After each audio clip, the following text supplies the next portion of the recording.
As 4 lições exemplares da Revolução Francesa. Em quais pontos a Revolução Francesa se assemelha com os dias de hoje? Não há projetos claros a serem descobertos na história que possam nos ajudar a moldar o futuro como desejamos. Cada evento histórico é um conjunto único de fatores, pessoas ou cronologia. Contudo, examinando o passado, podemos obter algumas lições úteis sobre como proceder e alguns avisos sobre o que é ou não provável que aconteça. Por Margaret Macmillan. Baseando nisso, a professora Christine Adams, especialista em história europeia e francesa, elabora uma maneira de pensar os violentos ataques ao Capitólio dos Estados Unidos, em 6 de janeiro de 2021, comparando também como a Revolução Francesa pode oferecer um exit para esse cenário. Com o aumento do movimento nacionalista branco e a forte influência das mídias sociais, os Estados Unidos caminham para momentos delicados que podem ser visualizados na história das revoltas na França. A partir de 1790, os franceses lutam contra o desejo de mudança, profundas divisões políticas, desigualdades sociais e rumores e boatos disseminadores de medo. Tudo isso em um cenário tenso de guerra e tensão econômica. Por isso, ela lista 4 lições da Revolução Francesa para pensarmos sobre o cenário atual. Vejamos que rumores, desinformações e temores de conspirações podem ser profundamente perigosos quando tomam conta de uma sociedade. Quando a Revolução Francesa iniciou em 1789, a princípio parecia que o país se tornaria uma monarquia constitucional. No entanto, a aristocracia, o rei Luís, no século XVI, e a Igreja Católica se opuseram à mudança para um governo representativo e trabalharam ativamente nos bastidores para minar a Revolução. A partir de 1791, a cena política na França torna-se cada vez mais tensa, estimulada pela imprensa, com os jornais amplificando boatos selvagens. Os jornais radicais aconselharam e inflamaram as pessoas contra a aristocracia francesa. Os jornais mais radicais incluem L'Homme du Peuple, Amigo do Povo, de Jean-Paul Marty e Pierre Dussin, e Jacques René Helbert, narrados na voz de um homem da classe trabalhadora parisiense. Um sans-culotte deram voz aos ódios de classe.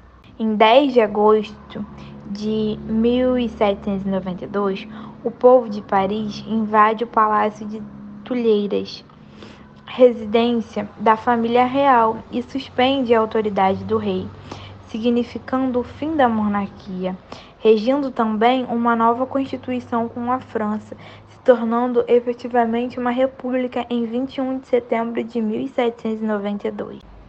Em um contexto de profundas divisões políticas, desinformação generalizada, crise econômica e agitação social, a retórica exagerada ela pode levar a violências. Grupos de indivíduos que cometem esses atos violentos se consideram defensores honrados de uma causa, não uma multidão violenta.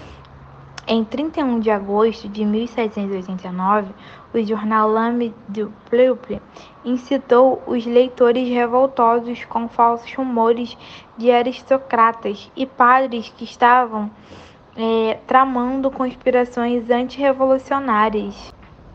E em 2 de setembro, o ministro da Justiça, George Danton, faz um discurso que incita os massacres que consideraria na prisão de Abadian, em Saint-Germain-des-Prés.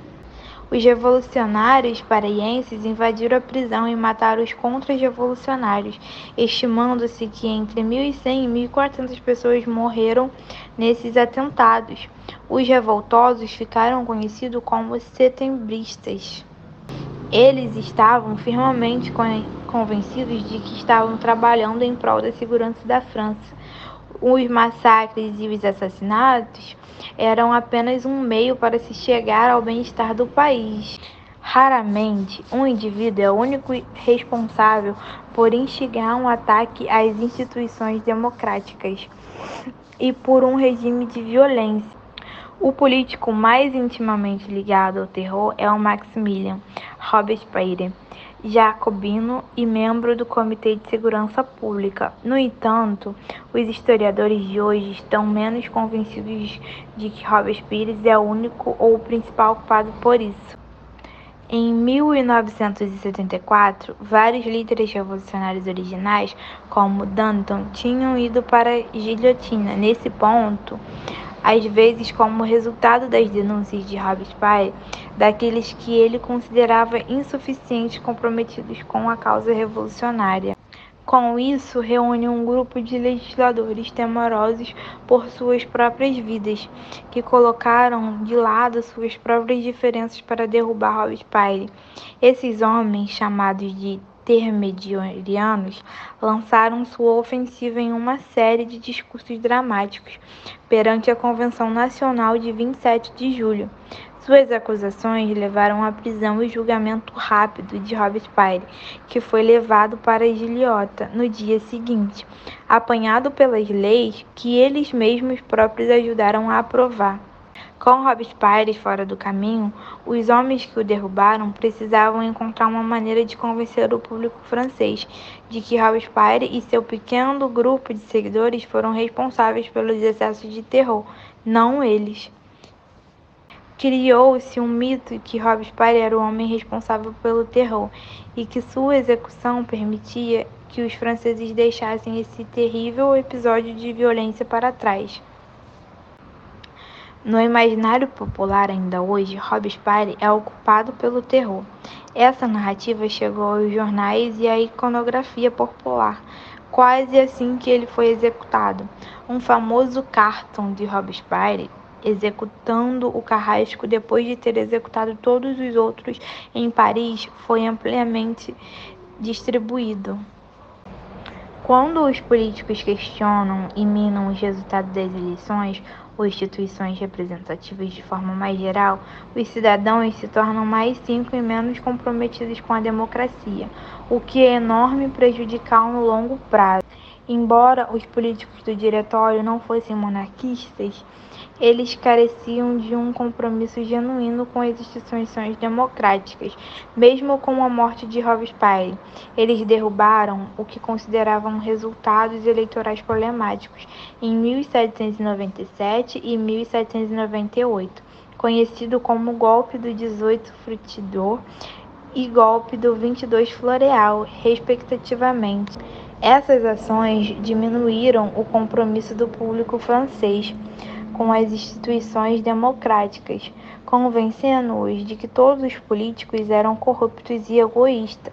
O cinismo e a confiança do regime direitoral abriram o caminho para que o jovem e carismático general Napoleão Bonaparte chegasse ao poder em um golpe no dia 18 Brumário, 9 de novembro de 1799. Portanto, devemos concluir que as circunstâncias que os Estados Unidos estão enfrentando hoje são profundamente diferentes daqueles que enfrentaram os revolucionários na França na década de 1790. E, no entanto, também vivemos em um mundo onde mentiras e teorias de conspiração são amplificadas pelas mídias sociais e pela internet. A professora conclui que aprendemos que há muitas pessoas nos Estados Unidos, incluindo algumas no Capitólio, que não estão totalmente comprometidas com nossas instituições democráticas e que estão dispostas a jogar com as forças do extremismo. Ou seja, embora haja muitos motivos para a esperança, não devemos esquecer que esse extremismo continua existindo. Nossos políticos, inclusive, devem ter em mente que, embora minar a fé nas instituições democráticas, possa às vezes levar ganhos políticos de curto prazo. E esses efeitos de longo prazo são profundamente prejudiciais. A história surge que precisamos estar vigilantes na proteção de nossas instituições democráticas e lidar seriamente com essas divisões econômicas, sociais, culturais e políticas que continuam